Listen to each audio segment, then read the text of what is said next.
Dr. Srinivas Murthy, I invite you to start your webinar. Over to you, Dr. Murthy. Thank you, Samiksha, and thank you all the state NNFs as well as UNICEF and the governments of Telangana, Andhra, Orissa, as well as Karnataka. It's really a pleasure to be part of this good effort to improve the skill building and knowledge and skill building activity of all the 4 states. Before we proceed, I want to make 1 or 2 announcements that yes, this program is going to run for the next 6 months. Every Saturday at 3 p.m. we will have 1 webinar, and we'll try to cover almost all the neonatal topics in this time. So I request all the people who have joined from SNCUs, if the link has not gone to your friends in other SNCUs, please spread the link, ask them to be part of this webinar across all the 4 states. The second thing is, I'm sure the state governments are also sending the links very soon, and you will receive the link from the state government. However, if you have received the link once, it is going to be remain the same for next 6 months, and it is a 1 link for the next 6 months every Saturday 3 p.m. So with that words, I will open up the webinar. So this webinar is slightly... Dr. Yes. Srinivas, Dr. Sri Hari is here, and he is in a little rush. So can I just quickly invite him to speak? Yeah, please. The audience before we start the webinar. Yeah, please. Dr. Sri Hari, thank you very much for making some time for us, and we would like you to, we will hear from you. Over to you, Dr. Sri Hari. Yes, ma'am. Good afternoon. Thank you, madam. Good afternoon, Srinivas Murthy also. Because today I just posted and for elections, MP elections in Tirupati. That's why I'm roaming around all Tirupati. And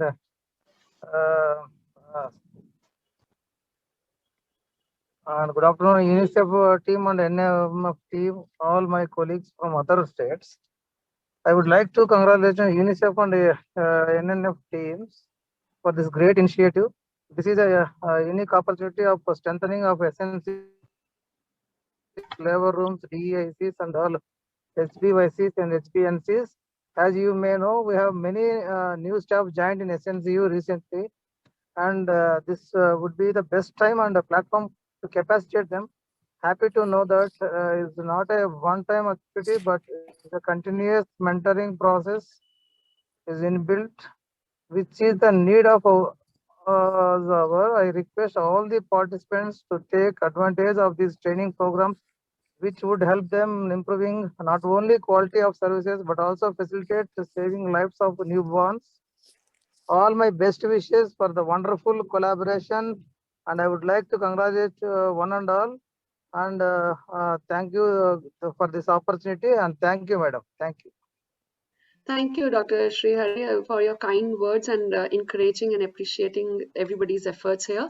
Over to you, Dr. Srinivas Murthy. Sorry for interrupting you.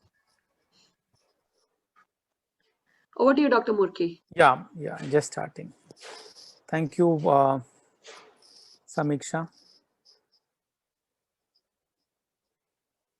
So this webinar is slightly different because it's a pre-recorded video or a webinar, and I will try to pause in between if there are any anything else need to be done, or if I need to highlight certain points. So over to you for the running of the video. Hello everyone. Can you hear this in this? Can you hear, Samiksha? Yes, it is audible, sir. Webinar, we will learn feeding of a healthy term newborn. The objectives of this presentation are: why do we need to discuss the nutrition of a term healthy newborn? What are the available options and what is the best option? And among the best option, that is the breastfeeding, how do we ensure optimum breastfeeding of a term healthy newborn?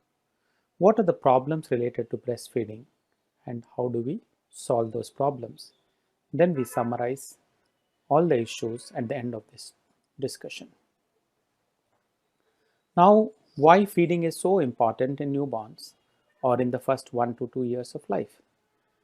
This slide shows the under 5 mortality, that is a death in children less than 5 years, that can be prevented by various interventions. On the x-axis, you have the percentage or the proportion of deaths that can be prevented with each one of the interventions, which is reflected on the y-axis.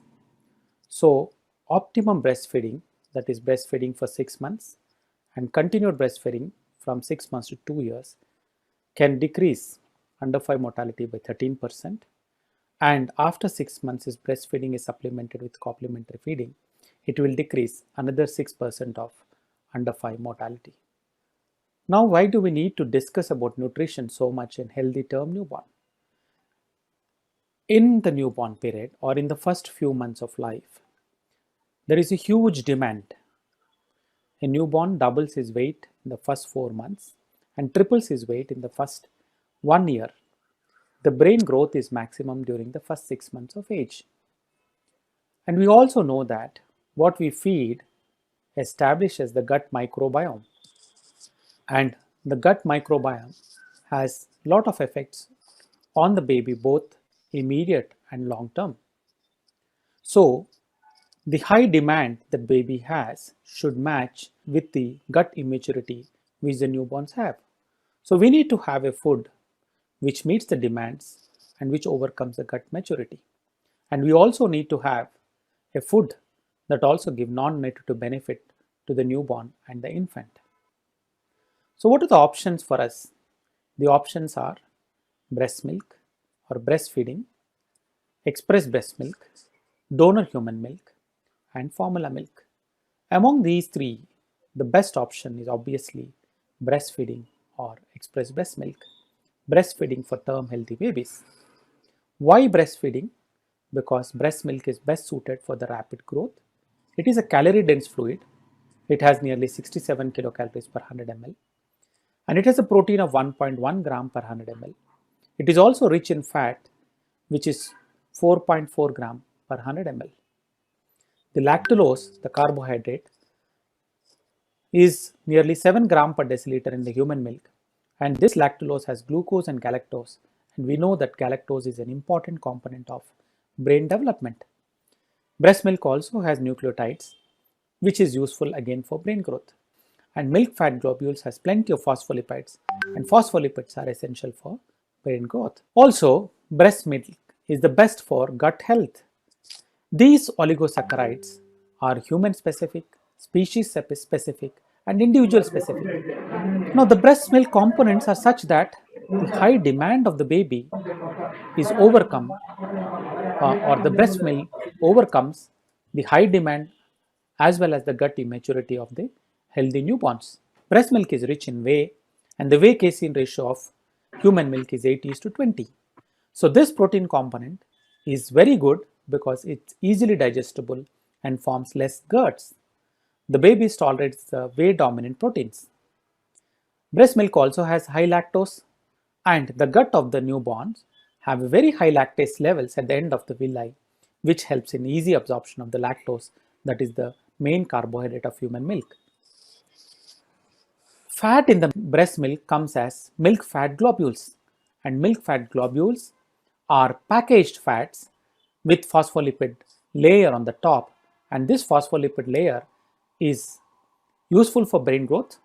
And to ensure that the fats are well absorbed, the breast milk also has bile salt lipase, which helps easy absorption of the fat. Breast milk also has a lot of non-nutritive benefits. These benefits are short-term, medium-term, and long-term. The short-term benefits include decrease all-cause mortality by 15 times in the first 5 months of age, and decrease in all-cause mortality by 1.8 to 2 times from 6 months to 23 months of age of the infant. And it also decreases the infection-related mortality by 8.7 times in the first 5 months of age and by 2 times from 6 months to 23 months of age. Infection-related hospitalizations, mainly due to diarrhea and respiratory diseases, are also reduced. Nearly half of diarrheal episodes and 1/3 of respiratory infections are reduced with optimum breastfeeding. Breastfed babies also have less of allergic rhinitis, less asthma, and less malocclusions of the deciduous teeth. Breastfed babies are also at less risk for overweight, obesity, and type 2 diabetes. The most important of all, in the long term, breastfed babies on an average have 2.6 IQ points higher than that is for the formula fed babies. So breastfeeding is the most cost-effective intervention with both short-term, medium and long-term benefits. It has nutritive as well as non-nutritive benefits. The other non-nutritive benefits related to the mother are: the mother who breastfeeds has less risk of breast cancer, ovarian cancers, and breastfed mothers also have less risk of having postpartum hemorrhage and postpartum psychosis. Breastfeeding also helps the society and the nation by saving a lot of saving for the families, for the society, and also for the nation. A breastfed family or the breastfed mother spends less amount of money on the home formula milk. That saves money for the family. The moment the baby is born, the baby should be put onto the mother's tummy and the baby automatically crawls to the mother's breast and starts sucking from the mother's breast. So breastfeeding should be initiated as early as possible within the first hour of birth and preferably in the labor room or in the operation theatre itself. How long? Exclusive breastfeeding should be continued for the first 6 months, and continuing breastfeeding, that is complementing breastfeeding with supplementary food or complementary food, should start from 6 months, and breastfeeding should continue for 2 years or beyond as decided by the baby and mother. And what is this exclusive breastfeeding? Exclusive breastfeeding means giving only mother's milk and no other food or drink with the exception of syrups, drops of vitamins, minerals and medicines, and these medicines are often mixed in the express breast milk and given to the baby. The baby roots onto the breast by rooting reflex, and the rooting reflex is best promoted by touching the upper lip of the baby. The other two important reflex which will help in production and ejection of milk are the prolactin reflex and the ejection reflex or the oxytocin reflex. The prolactin reflex is produced when the baby starts suckling from the mother's breast. And this prolactin, which is secreted from the anterior pituitary, is helpful for the production of breast milk from the mother's breast. So when the baby suckles, the prolactin is secreted, and this prolactin helps in secretion of milk in the mother's breast. And whatever prolactin is secreted for one feed, during a feed, is going to be useful for production of milk for the subsequent feed. And the factors which help in improving the prolactin in the blood are sucking, expression of the milk, complete emptying of the breast, and promoting night feeding. And the factors which hinder the production of prolactin are inappropriate positioning, painful breast, giving prelactal feeds, and also promoting tough feeds. So we all should ensure that the milk production increases by promoting all the enhancing factors. However, sucking by baby is the most important stimulus for production and secretion of milk in the mother. So a baby, even if sucks from the mother's breast, the prolactin receptors in the breast will help, or in the nipple, will help in production of prolactin from the anterior pituitary. Oxytocin reflex is mainly for ejection of milk. The milk that is secreted in the mother's breast because of prolactin reflex is secreted to the baby or ejected to the baby when the baby suckles from the mother's breast. So ejection reflex, that is the oxytocin, is the hormone that promotes milk ejection reflex. Oxytocin contracts the myoepithelial cells which are present in the alveoli, and this helps in secretion of milk from the mother's breast. And the factors which promote or enhance the production of oxytocin are mainly the behavioral things, or a bonding or a good emotional feeling of the mother. Whatever causes good emotional feeling of the mother are likely to enhance oxytocin reflex. Thinking of the baby, a sound of the baby, sight of the baby, a relaxed mother are likely to enhance production of oxytocin.